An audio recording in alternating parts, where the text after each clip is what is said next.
to That Kevin Show with Kevin McCullough. All right, my next guests are, there's some of the most unique musical artists that I know of in the industry today. In fact, I got to know them first as kind of friends of other musicians and have seen them in the last number of years come into their own with their own writing and production.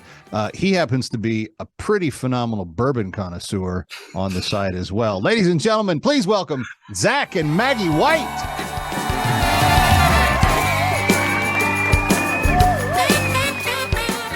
Hey everybody, it's so good to be here. Hey guys, how are you?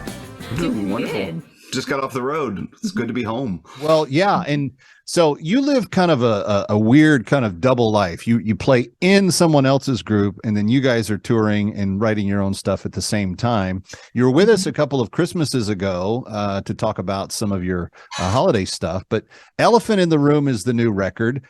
Tell me all about it and tell me the inspiration behind it.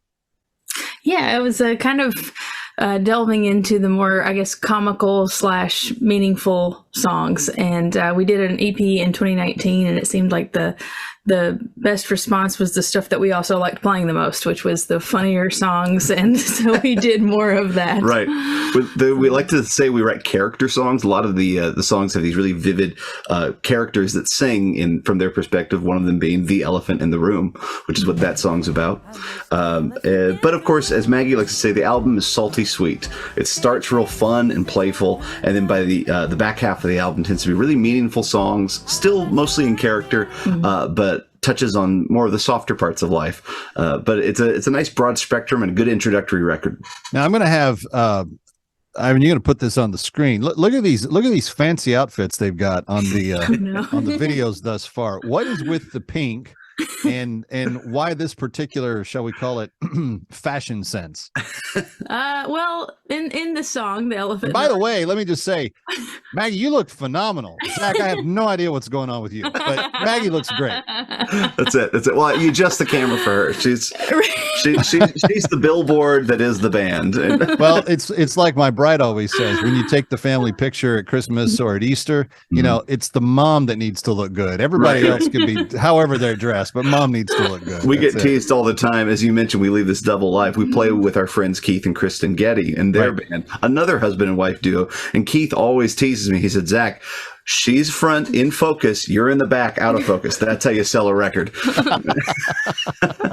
So I'm sorry, Maggie, we interrupted you. The pink. Oh, it's all good. Oh, yeah. Well, it kind of started from, I think, in the elephant in the room, the elephant spills something pink. And so that's kind of what got the idea. And then whenever we did our Caesar Said to Brutus video, we modeled it after the Paul Simon song, You Can Call Me Al. And so in that particular video, all the room was completely pink. And so we reversed it and we made us pink just to have our own spin on it. So that coupled with the elephant. So just anything to grab your attention. Yeah.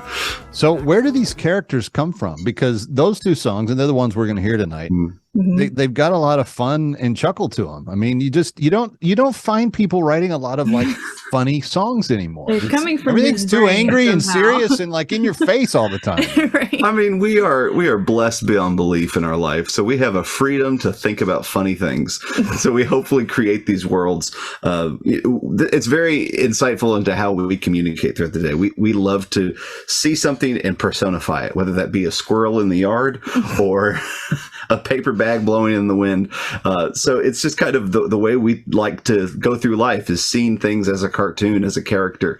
And we figure, why not put it into song? Because that's the skill set God gave us. Let's go for it. See, the minute you start having baby Zach and Maggie's, that whole imagination is just going to be gone. Like, exactly, you'd be too tired for it to make any sense anymore. You've kind of divvied up your life into different seasons as well. How do you operate, in the 12 months?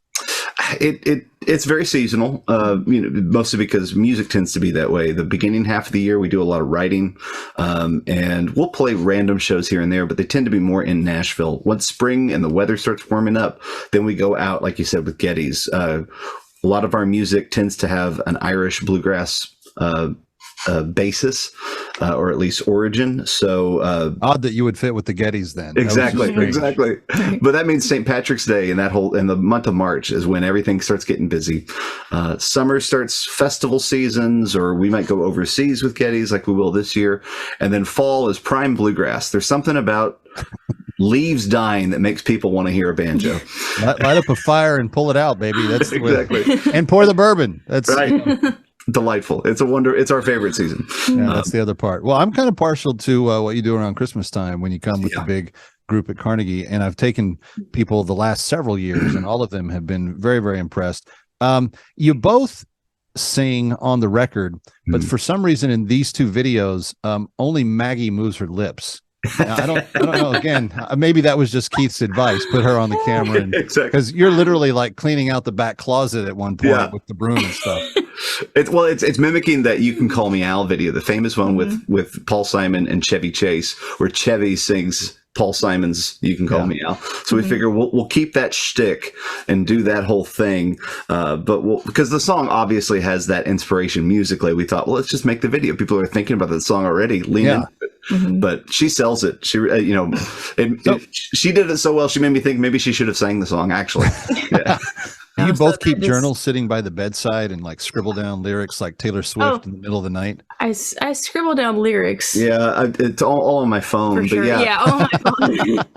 a few of the songs. It's a virtual journal. I dream in song oftentimes, and I'll wake up with a melody, and sitting there, barely half asleep, making any tone, singing into my phone, going, and somehow it turns into something later on. But what do you hope people get out of Elephant in the Room? Joy. I mean, it's we, like you mentioned, there's so many songs of angst and despair and struggles, which are very meaningful, and we need those from time to time.